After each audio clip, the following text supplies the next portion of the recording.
Whole plethora of sockets. Hey fellas, PV2 Smurf here. PV2 Smurf here. PV2 Smurf here. Oh fellas, PV2 Smurf here.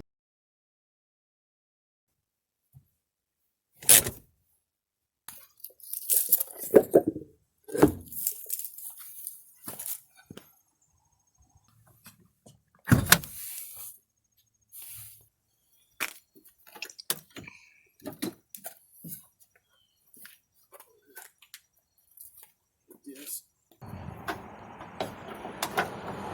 Alright, so today on Buster, the steering's a little off. Could tell tires are wearing funny without looking at them because on a wet road. And how do I know that something in the steering suspension's off? I don't know if you can see that real good. You see tread, and then no tread. Anytime a tire looks like this, it's telling me instead of being flat when it goes down the road, it's actually leaning in like this. So what happens is it causes it to wear that part of the tire, not this part. There's a chart that I'll put on the screen here that'll show you tire wear and how to specify exactly what it is. But Buster, to my knowledge, since 2007, has had the same suspension parts on it, and they're pretty wore out. These tires don't have any wires showing, but as you can see, they're in pretty bad shape. So I want to replace the suspension, get it aligned, then put tires on it. We'll roll this right here down, make us a seat.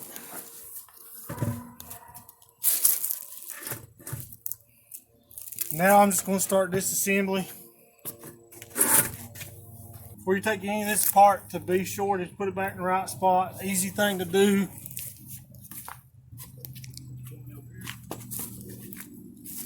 Easy thing to do. Pop your phone out. Get you a couple pictures. That way you know where everything is. You should get them hard to reach pictures, because later you'll be trying to zoom in. So that way you know all of it goes back the same way it come out. In Buster's case, placing everything. Placing the shock with the coil, replacing the tie rod end, replacing the ball joint, which has the control arm already in it.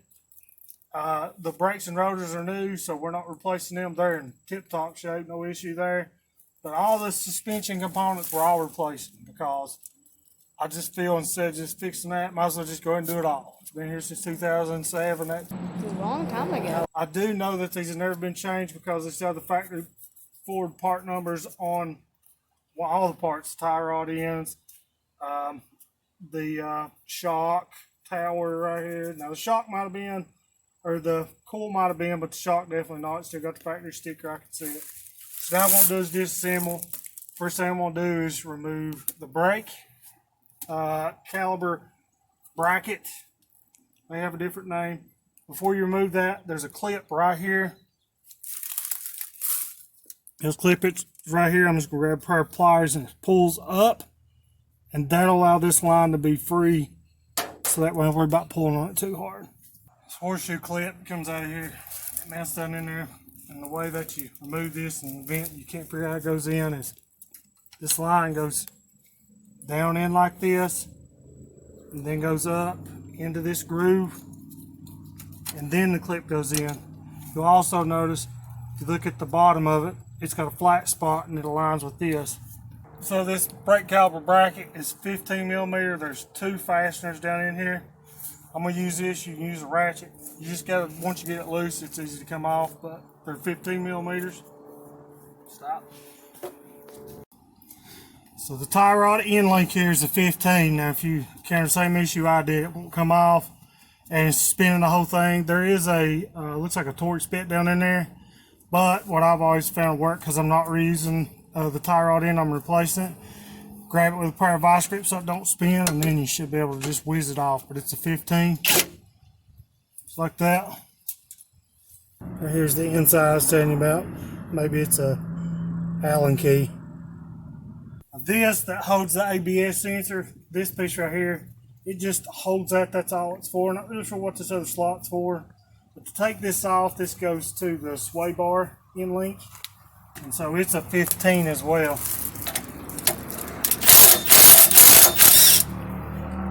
The next is the ABS sensor.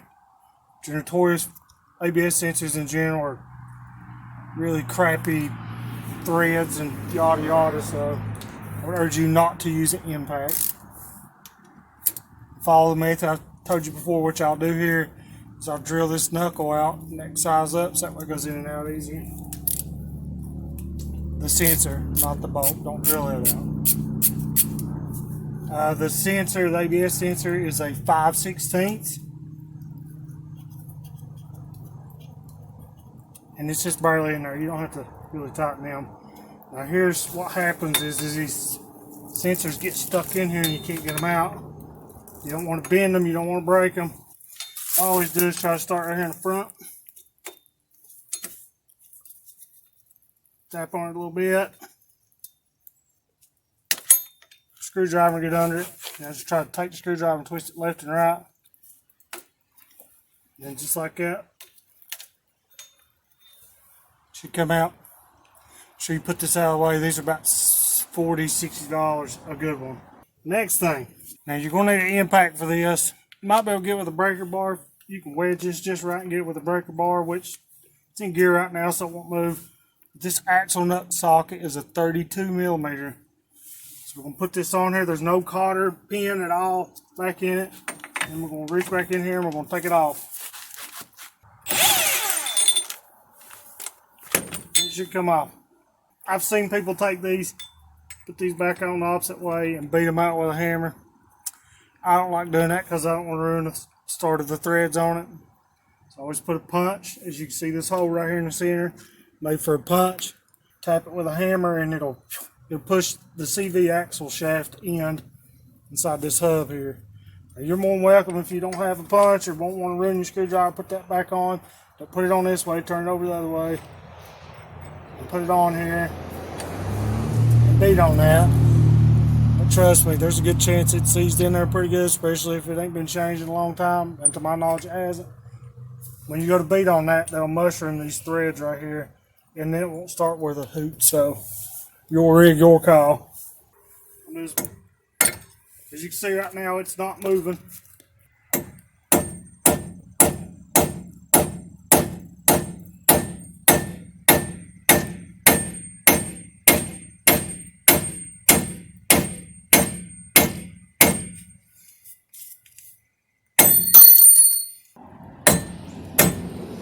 See it moving? See, it's loose now. So now on this shock specifically, there's a little hook in the back, and I'll show you when I get it off, but it pinches into this knuckle. And so the bolt runs through. There's no nut on the back end. The threaded surface is machined into this knuckle. This is also an 18 millimeter. I don't know if this lid will want to do it, depending on how on there it is. We'll find out. No bueno. But old big kid here, he will. Place your bets in the comments. I guarantee you, big kid takes off.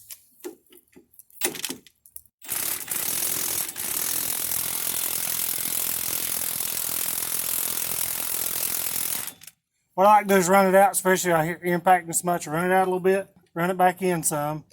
Run it out, run it back in some, and it'll clean some of the threads off. Told you big kid likes to play. Now that part is loose. I should be able to step on this and it should pull this shock out. Now this shock is probably in here pretty good. So like I said, it's factory forward part. We're going to try it. No bueno. She's in there pretty good. So we'll move to the bottom down here. Another way to get this out a little easier, we'll go under the hood. So let's go under the hood, shall we? So right here is the strut tower top.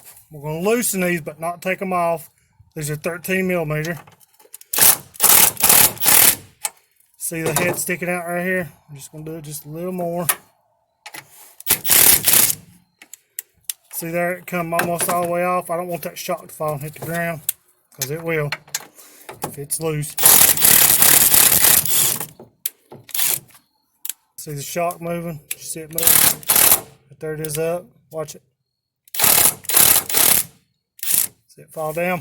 That's what I want. I want some slack in it so that way I can get it to move and it'll come out of that knuckle.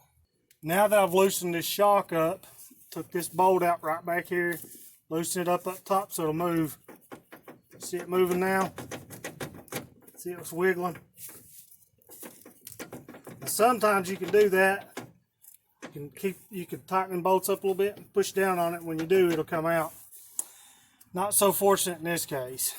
So, as you can see, it is loose. You can see the dirt where I disturbed it in the witness mark.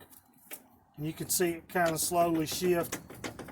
Now you could probably beat on this, pry on it, and it'll probably come off. But I got a better solution, and this is what I want to do, and you probably will have to do the same thing.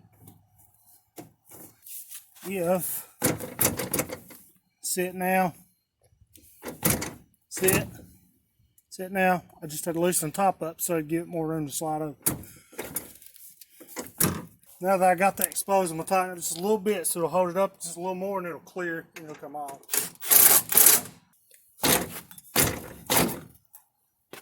That's out of the way. Now I can take these remaining 3 bolts off the top loose on this third one. Make sure you hold on to this because it will fall.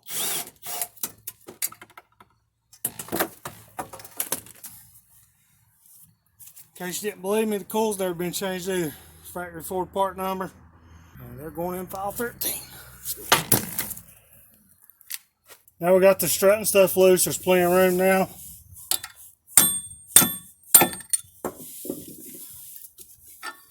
There's your CV axle. You can see how nasty that thing is. Another thing is, while you're in here, go ahead and place your CV axle, see if it's leaking. Mine's not leaking. I'm going to chance it. One thing I recommend you do is to tie this thing up. Because if you don't, trust me, as you remove this control arm, which I'm about to do, it will be in your way. So I just wrap this bungee cord just enough to hold it up. Take it through the shock tower hole. One there. This around right here. Another little frame spot right there. That's all I'm going to do. Just enough to hold it up to where it doesn't out because I don't want it popping out of the transaxle. So I can go ahead and tell you without a shadow of doubt the issue with the suspension being wore out in the tire wire that I showed you earlier is this ball joint for sure. And I'll show you why. This should not bounce around like this. See this? So Ford decided when they were going to build these control arms, they put rivets. So if you're just replacing that, you gotta drill, you gotta cut those off and slide it out. And the new one bolts in though. That's a good thing for you. And it's got a grease fitting. This one doesn't have a grease fitting, and it's pressed in here. And I'll show you when we get it out. And so to get these out on this side, as you can see, it's a Torx bit. The Torx bit size is a T50 15. We are going to tap this one because if I put it on Big Kid, he'll definitely rim it off. Notice I'm using a claw hammer because as Matt's off-road recovery approved, we'll make it 11% better. Might have to let Big Kid come out to play. Here we go. This moment right before we say, well, there's another option be the heat. Heat doesn't get this loose. Then we're going to have to cut it. Now Ford, why use the Torx bit? I really don't know. It's a bad design. Not saying there's anything wrong with a Torx bit. Anybody from overseas or where, hey, no problem. I don't have any problem with Torx bit. But I just don't think they belong on this car. There's odd Torx bits. Like this is the only one out of all of them. You're gonna have a Torx bit to get it off. All right, Big Kid, see what you got. We'll let her soak. Penetrating fluid on there. Let it set. It's loose in the bore. It's loose inside here now. You should be able to get it off. thing you can do, put it drawn into it. And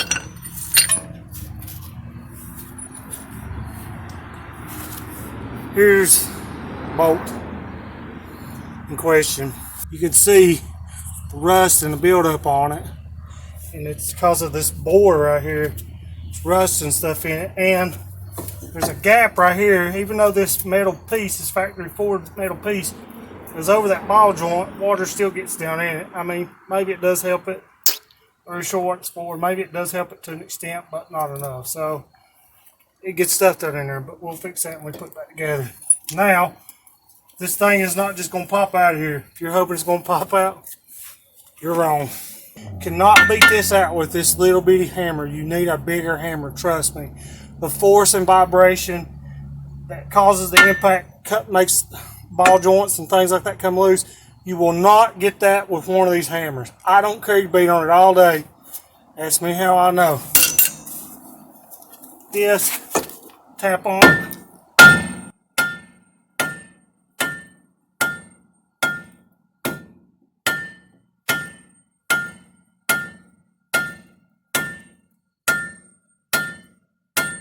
So now I'm just going to take my foot, push this control arm down, bounce it back and forth. Pull my pry bar out. There's your knuckle. I'm going to clean the inside of this where the shot goes in. Good peace of mind, as well as the inside of that right there. For good peace of mind, this won't occur again. We'll go over here, we're going to wire wheel this down. I won't show that. I'm just going to put just a little bit of paint on it. Just try to make it look a little nicer. Not that anybody's ever going to see it, but it's pretty crusty. So now we're going to remove this sway bar end link. As you can tell, it's pretty wore out. It ain't completely wore, but it is pretty wore. So it's a 15. This one is a little stiff. You could probably keep them, but well, this one's a lot better than this one, but we're going to place it anyway. No grease fittings on it. Now to the fun stuff. Now we'll get the control arm off. Control arm on this one specifically is a little different. You got a front bolt and a nut. The nut, don't ask me why, they're all different sizes. So it's a 21 nut on the back. The front is an 18. I know it's going to be on there, so I'm pulling out Big Kid. I'm so very fortunate the bolt turned, brought the nut off, and the bolt is loose and about to just slide out on its own. Look at it. You know how relieved I am that I don't have to cut that out? Very, very relieved. It's also a nylon thread on the end. It's hard to see back in here, but this has a collar that sits on it. Well, the back nut is bigger than the front nut. That also determines the torque specifications for it. The new tie rod end link, tie rod end and end link, you need this boot off of it so we can access it. So what I do is just took a screwdriver and just tapped it enough where it just come off. Reason why is I'm not reusing this. I don't know if you're going to use it, but I'm not going to. I'm going to put a zip tie on. You know why? Zip tie long outlasts what I need, and I can take it off and on much easier. So I don't need that no more. The reason why we need that off, we need this boot to cover this joint here. This joint on the factory Ford part is smooth all the way around. And as you can see, this one right here, the replacement one I got, you can see the dimples on the edge of it to get a crescent wrench or something like that on. But the factory Ford one is just rounded all the way around. So you're going to have a pipe wrench. I'm telling you now. Good thing I got one. In the event you can't get your chitty bar in there, you just got to break the seal loose, pipe wrench on there, and I'm on. Whack her with big Pete here.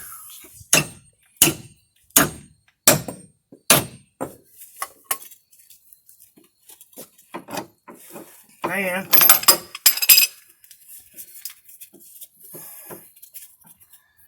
just something like this. So, as you can see on this one, see the factory Ford part number and Ford logo on it. As you can see, like I was telling you, it don't have any flats on it, so I'll need a pipe wrench. you want to measure from the end of this down before you break this loose. And that's just kind of get you in a ballpark so you can drive it to the tire shop and the tires ain't bouncing all over the place. Or what's importantly, don't eat your tires away, because I'm taking the tires that's on it down there.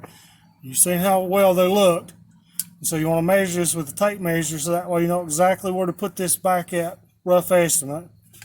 In case you didn't know, this is how they go by aligning your vehicle so it rides directly on the road. The way I've always aligned it is you find the center, tires both point forward, and then you angle them 1/8 of an inch in. Some people say, well, look, 3/16, but I always do 1/8.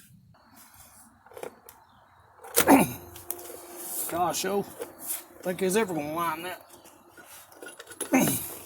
Nope. We'll be right back after these messages from our sponsors. So as you can see right there is a pair of steering ram. It's got threads on the inside of it. All I'm gonna do is thread it in. But remember, I took the clamp off, so I'm gonna get me some zip ties to put on that, and I'll be able to zip it up once I get it in there. Hey fellas, I want to appreciate you for tuning in on the video. If I have anything that I missed, could have done a little bit better or whatever, let me know in the comment section below. As always, guys, remember, your rig, your call.